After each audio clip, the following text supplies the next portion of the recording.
Pemilik wedding shop Kupang merasa dikriminalisasi oleh Kepolisian Resort Kupang Kota. Dugaan kriminalisasi ini terkait proses administrasi pada kasus dugaan penipuan dan penggelapan yang menjeratnya sebagai tersangka.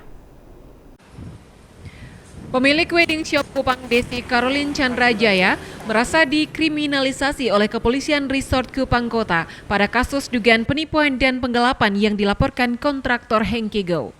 Menurutnya ada banyak kejanggalan pada proses administrasi dari pihak kepolisian pada kasus yang menjeratnya sebagai tersangka. Hal ini dikatakan Desi saat menggelar jumpa pers dengan sejumlah wartawan di Kupang.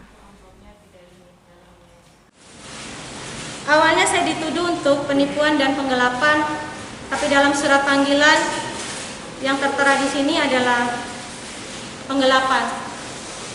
Berarti unsur penipuannya tidak bisa dibuktikan.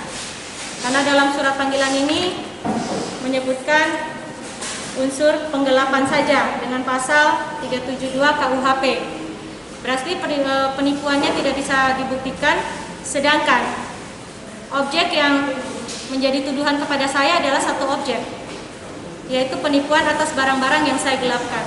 Kalau penipuan saja tidak bisa dibuktikan, kenapa penggelapan dipaksakan kepada pidana?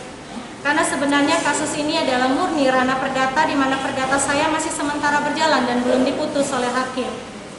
Bagaimana mungkin ini dipaksakan perdata? Karena objeknya sama atau satu dengan yang dituduhkan pada penipuan, yang katanya saya tidak bayar barang-barang tersebut. Saya masih berharap adanya keadilan kepada saya, karena yang saya perjuangkan sampai saat ini adalah keadilan untuk saya dan anak saya. Jadi pada tanggal 2 Maret setelah 3 hari saya ditahan, saya memasukkan surat penangguhan penahanan dengan alasan bahwa saya orang tua tunggal, anak saya membutuhkan saya satu-satunya yang mencari nafkah buat anak saya, dan saya mohon untuk penangguhan penahanan dengan jaminan ibu kandung saya.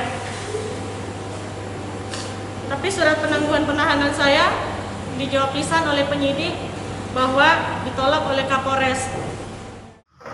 Kontraktor Hengki Go melaporkan Desi Chandra ke Kepolisian Resort Kupang Kota atas dugaan penipuan dan penggelapan saat mengerjakan rumah wedding shop milik Desi Chandra di Jalan VZ Johannes, Kota Kupang. Dari Kupang, Oktobala, tim iNews melaporkan.